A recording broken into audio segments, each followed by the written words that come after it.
ഞാൻ വരുന്നത് പായിപ്പാട്ടിൽ നിന്നാണ്. എൻ്റെ പേര് പരീതും. എൻ്റെ കണ്ണിന് പ്രഷറായിരുന്നു. ഇപ്പം പ്രഷറിന് വളരെ കുറവുണ്ട്.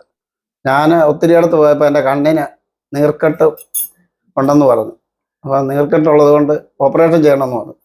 ഓപ്പറേഷൻ ചെയ്യണമെന്ന് പറഞ്ഞപ്പോൾ എനിക്ക് ഭയങ്കര ഉള്ളിലൊരു ചെറിയ പേടി ഭയപ്പാടും ഒക്കെ ഉണ്ടായിരുന്നു. അപ്പോൾ പ്രഷർ കൂടുതലായി. അവിടുന്ന് എന്നോട് അടുത്ത ഒരാൾ പറഞ്ഞ് ഇന്നടത്ത് ഇന്ന ഒരു ആശുപത്രി തിരുവല്ല മഞ്ഞാടി എന്ന് പറയുന്ന സ്ഥലത്തുണ്ട്, അവിടെ പോയി അവിടുത്തെ ഡോക്ടറെ ഒന്ന് കാണാൻ പറഞ്ഞു. ഞാൻ ഇവിടെ വന്ന് ഡോക്ടറെ കണ്ടു. ഡോക്ടറെ കണ്ട് കാര്യം പറഞ്ഞപ്പോൾ ഡോക്ടർ പറഞ്ഞു കണ്ണിന് നീർക്കെട്ടുണ്ട് എന്ന് പറഞ്ഞു. അങ്ങനെ ഞാനിവിടെ ചികിത്സയ്ക്ക് ഏർപ്പെട്ടു. ഇപ്പോൾ എനിക്ക് കണ്ണിന് താഴെ മുതൽ മേളിൽ വരെ ഒരുവിധം കാണാനും വായിക്കാനും പറ്റും.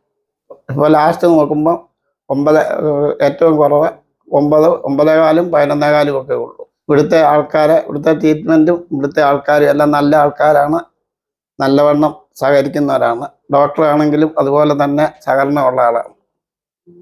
നമസ്കാരം, എൻ്റെ പേര് ബിസ്മി. ഞാൻ പായിപ്പാട്ടെന്ന് പറയുന്നത് എൻ്റെ അച്ഛൻ്റെ കൂടെ വന്നതാണ്. അച്ഛനെ ആദ്യം ഞങ്ങൾ അഹല്യയിലാണ് കൊണ്ടുപോകുന്നത്. അവിടെ ചെന്നപ്പോഴാണ് ഞങ്ങൾ സ്കാൻ ചെയ്തപ്പോഴാണ് അറിയുന്നത് ഇന്ന പോലെ റെറ്റിന ഡോക്ടറെ സ്പെഷ്യലിസ്റ്റിനെ കാണിക്കാൻ പറഞ്ഞു. അങ്ങനെ 2-3 ഇംഗ്ലീഷ് മരുന്ന് അവിടെ പോയതിന് ശേഷം എല്ലാവരും ഇഞ്ചക്ഷൻ എടുക്കണം അങ്ങനെ പറഞ്ഞപ്പോഴത്തേക്ക് അത്താക്ക് ഭയങ്കര ടെൻഷനും BP ഒക്കെ ഹൈ ലെവലായി. അത് കഴിഞ്ഞ് നമ്മുടെ അടുത്ത ഒരാൾ ഇതുപോലെ ഇവിടെ ട്രീറ്റ്മെന്റിന് വന്ന് നല്ല മാറ്റം ഉണ്ടെന്ന് പറഞ്ഞു. ഞങ്ങൾ അങ്ങനെ ഇവിടെ എത്തി ഡോക്ടറെ കണ്ടപ്പം എല്ലാവരും നല്ല കോപ്പറേറ്റീവും, നമുക്ക് പ്രഷർ ഒന്നും ഇല്ലാതെ നല്ല സ്ട്രെസ് ഇല്ലാതെയാണ് നമുക്ക് ഇവിടെ സംസാരിക്കാനും ഒക്കെ പറ്റി. അങ്ങനെ ബോഡിയിലൊക്കെ നല്ല പ്രഷറായിരുന്നു, അത്താക്ക് ടെൻഷൻ കൂടിയിട്ട് നല്ല പ്രഷറായിരുന്നു. പക്ഷെ ഇവിടെ വന്ന് ടാബ്ലറ്റ് കണ്ടിന്യൂ ചെയ്തു. 15 മേളിലായിരുന്നു ആദ്യം നമ്മൾ അഹല്യയിലൊക്കെ നോക്കിയപ്പോൾ.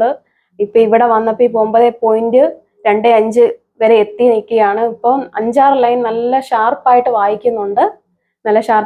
ഇടത്തെ കണ്ണിന്റെ ഇത് വെച്ച് താഴത്തെ ലൈൻ വരെ ഇപ്പോൾ വായിക്കുന്നുണ്ട്. അതുപോലെ തന്നെ ഫുഡിന്റെ കാര്യങ്ങളാണെങ്കിലും നല്ല ലഘുവായിട്ടുള്ള ഫുഡാണ്, പക്ഷെ എല്ലാം നല്ല ടേസ്റ്റി ആയിട്ടുള്ള ഫുഡാണ്. അതുപോലെ എല്ലാ ആൾക്കാരും നല്ല സഹകരണം, വീട്ടിലത്തെ ആൾക്കാരെ പോലെ തന്നെയാണ് നമ്മളോട് പെരുമാറുന്നത്. നമ്മളോട് എല്ലാ കാര്യങ്ങളും നല്ല ഡീറ്റെയിൽ ആയിട്ട് പറഞ്ഞു തരികയും ചെയ്യും. എല്ലാവർക്കും ഞാൻ നന്ദി പറയുന്നു.